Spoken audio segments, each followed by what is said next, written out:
नमस्कार मित्रों, आज हम बात करेंगे भगवान विष्णु और लक्ष्मी जी की एक ऐसी कहानी के बारे में जो बहुत ही रोचक है।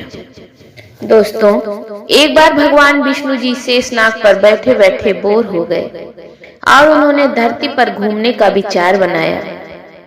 वैसे तो कई साल बीत गए थे धरती पर आए, इसलिए वह अपनी यात्रा की तैयारी में लग गए। अपने स्वामी को तैयार होता देख माँ लक्ष्मी ने पूछा, स्वामी, आज सुबह सुबह कहाँ जाने की तैयारी हो रही है? विष्णु जी ने कहा, लक्ष्मी, मैं धरती लोक पर घूमने जा रहा हूँ। तो कुछ सोचकर माँ लक्ष्मी ने कहा कि हे देव, क्या मैं भी आपके साथ चल सकती हूँ? भगवान विष्णु ने 2 पल सोचा और फिर कहा, तुम चल तो सकती हो, पर एक शर्त है कि तुम धरती पर पहुंचकर उत्तर दिशा की ओर बिल्कुल मत देखना।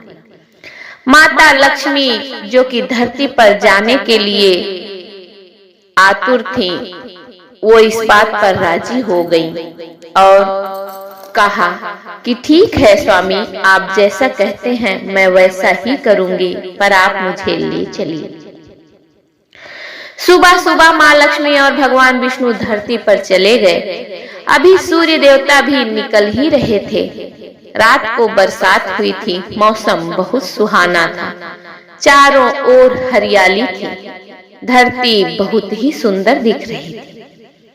धरती की सुंदरता में माँ लक्ष्मी मंत्रमुग्ध हो गईं और इधर उधर देखने लगी। वह भूल गई कि आने से पहले उन्होंने विष्णु जी को क्या वचन दिया। चारों ओर देखते हुए कब वह उत्तर दिशा की ओर देखने लगी, पता ही नहीं चला। फिर उसी दिशा में माँ लक्ष्मी को एक बहुत सुंदर बगीचा नजर आया और उस तरफ से भीनी भीनी खुशबू आ रही थी। वहां बहुत ही सुंदर सुंदर फूल खिले थे और एक फूलों का खेत भी था। माँ लक्ष्मी बिना कुछ सोचे समझे उस खेत में चली गईं और एक सुंदर सा फूल तोड़कर भगवान विष्णु के पास ले आई। लेकिन यह क्या, जब माँ लक्ष्मी भगवान विष्णु के पास फूल लेकर आई तो भगवान विष्णु की आंखों में आंसू आ गए। भगवान विष्णु ने माँ लक्ष्मी से कहा, कभी भी किसी से बिना पूछे उसकी कोई भी वस्तु नहीं लेनी चाहिए। साथ ही उन्हें उनका वचन भी याद दिलाया। माँ लक्ष्मी ने अपनी भूल के लिए भगवान विष्णु से क्षमा मांगी। तब भगवान विष्णु ने कहा कि तुमने जो अपराध किया है, जो भूल किया है, उसकी सजा तो तुम्हें अवश्य मिलेगी। तुमने जिस माली के खेत से फूल बिना पूछे तोड़ा है, यह एक प्रकार की चोरी ही है। इसलिए तुम्हें 3 साल तक उस माली के घर नौकर बन के रहना पड़ेगा। उसके बाद ही मैं तुम्हें बैकुंठ धाम वापस बुलाऊंगा। माँ लक्ष्मी ने चुपचाप हाँ कर दी और भगवान विष्णु बैकुंठ लोक चले गए। माँ लक्ष्मी एक गरीब लड़की का रूप धारण करके उस खेत के मालिक के घर गई। वो घर क्या, एक छोटी सी कुटिया थी। उस माली का नाम माधव था। माधव वहां अपनी पत्नी और 3 बेटियों और 2 बेटों के साथ रहता था। वे लोग उस छोटे से खेत में काम करके किसी तरह अपना गुजर बसर करते थे। माँ लक्ष्मी एक साधारण गरीब लड़की बनकर माधव की झोपड़ी में गई तो माधव ने पूछा, बेटी तुम कौन हो और तुम्हें क्या चाहिए? तब माँ लक्ष्मी ने कहा, मैं एक गरीब लड़की हूँ, मेरी देखभाल करने वाला कोई नहीं है। मैंने कई दिनों से खाना भी नहीं खाया है। आप मुझे कोई भी काम दे दो, मैं आपके घर का कोई भी काम कर दिया करूंगी। बस मुझे अपने घर के कोने में आसरा दे दो। माधव बहुत ही अच्छे दिल का आदमी था, उसे दया आ गई। लेकिन उसने कहा कि मैं तो बहुत गरीब हूँ बेटी, मेरी कमाई से मेरे घर का खर्च मुश्किल से ही चल पाता है। लेकिन मेरी 3 की जगह अगर 4 बेटियां होती तो क्या मैं गुजारा ना करता?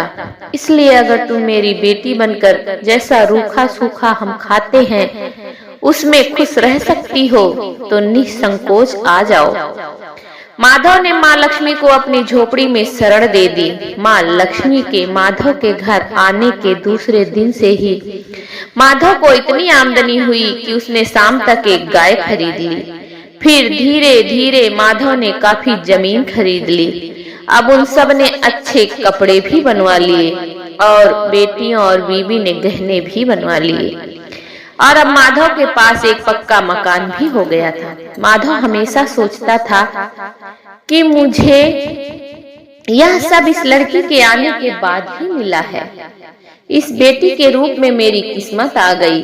जब 3 साल बीत गए, माँ लक्ष्मी अभी खेतों में 3 साल तक काम कर चुकी थी। एक दिन जब 3 साल बीत गए, माधव खेतों से काम करके घर आया तो उसने अपने घर के दरवाजे पर एक देवी स्वरूप गहनों से लदी हुई औरत को देखा। ध्यान से देखने पर वह पहचान गया कि यह तो मेरी मुंह बोली चौथी बेटी है। उसे समझ में आ गया कि ये कोई और नहीं, साक्षात माता लक्ष्मी है। अब माधव का पूरा परिवार बाहर आ गया और सब हैरान होकर माँ लक्ष्मी की ओर देख रहे थे।